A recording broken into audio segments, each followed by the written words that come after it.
មានខមមិនសួរខ្ញុំច្រើនពាក់ព័ន្ធជាមួយនឹងខ្ញុំជាមួយនឹងបងអូនស្រីខ្ញុំថ្ងៃនេះខ្ញុំយកបងអូនស្រីខ្ញុំមកនិយាយក្នុងចំណោមបងប្អូនទាំង6នាក់ខ្ញុំមានបងប្អូនស្រីតែ2នាក់ឯងមានខ្ញុំបច្ចុប្បន្នធារីជាមួយនឹងបងអូនស្រីខ្ញុំបច្ចុប្បន្នតាយើងតែ2នាក់ធំមកជាមួយគ្នាជាមួយនឹងជីវភាពរបស់ឪពុកម្ដាយការអប់រំប្រហាក់ប្រហែលគ្នា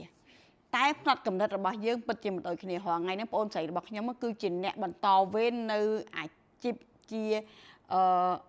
អាជីវករលក់មាសចាស់បដូរប្រាក់បន្តវេនពីឪពុកម្ដាយរបស់ខ្ញុំនិយាយមែនមនុស្សពិតជាមានដងមិនដូចគ្នាហើយអ្វីដែលធ្វើមិនដូចគឺដងពីកំណើតតាំងពីតូចក្រូចឆ្មាមកគាត់គឺជាក្មេងស្រីម្នាក់ដែលពូកែគូមែនតើរហូតដល់ហាងមាសរបស់គាត់រាល់ថ្ងៃហ្នឹងម៉ូដដែលគាត់ច្នៃដែលគាត់ design ចេញមកឲ្យជាងធ្វើហ្នឹងគឺជាការដែលគាត់គូដែលថ្មីដៃរបស់គាត់តែម្ដង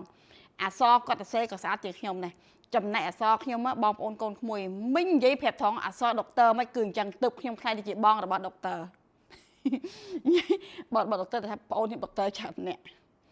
អញ្ចឹងមិញចង់ចែកម្លែកទៅកូនក្មួយថាវាពិតជាអញ្ចឹងមែនឃើញអត់ហើយឲ្យគាត់ថាឲ្យគាត់មកធ្វើដូចខ្ញុំគាត់ថាគាត់ធ្វើមិនបានទេគាត់ចូលចិត្តទេណាមូលហេតុដែលគាត់ចាប់អាជីពរបស់គាត់ពីព្រោះគាត់មានដងនិងមានឧបនិស្ស័យហើយជាបំណងប៉ងប្រាថ្នាជាក្តីសុបិនរបស់គាត់ហាងមាសរបស់គាត់រចនាបថរចនាម៉ូដទាំងអស់គឺសុទ្ធតែស្នាដៃរបស់គាត់ 80% 20% ដែលគ្រឿងនាំចូលចាហើយគាត់មានការទទួលខុសត្រូវជំនួសឪពុករបស់ខ្ញុំ 100% លើអ្វីដែលគាត់បានលក់បានទិញដូចគ្នាទុកចិត្តបានអញ្ចឹងអ្វីដែលបងប្អូនយើងធ្វើបានគឺអ្វីដែលដូចគ្នាគឺយើងធ្វើមិនផ្ដល់ទំនុកចិត្តឲ្យអតិថិជនគាត់ផ្ដល់ទំនុកចិត្តបែបលក់គ្រឿងអលង្ការខ្ញុំផ្ដល់ទំនុកចិត្តបែបលក់អចលនទ្រព្យអញ្ចឹងអ្វីដែលដូចគ្នារបស់ពួកយើងគឺស្រឡាញ់កិត្តិយសស្រឡាញ់កេរ្តិ៍ឈ្មោះស្រឡាញ់មុខមាត់ហើយនឹងទទួលខុសត្រូវនៅអ្វីដែលខ្លួនបានធ្វើអញ្ចឹងខ្ញុំចង់ចែកម្លែកវីដេអូមួយនេះខ្ញុំចង់ឆ្លើយទៅម្ចាស់សំណួរជាច្រើនសួរខ្ញុំថាហេតុអ្វីបានខ្ញុំវិវត្តពីម្ចាស់ហាងមាសមកជាអ្នកលក់ដីដោយសារអាជីពអចលនទ្រព្យរបស់ខ្ញុំមួយនេះគឺខ្ញុំស្រឡាញ់ដាក់បេះដូងធ្វើពីព្រោះអី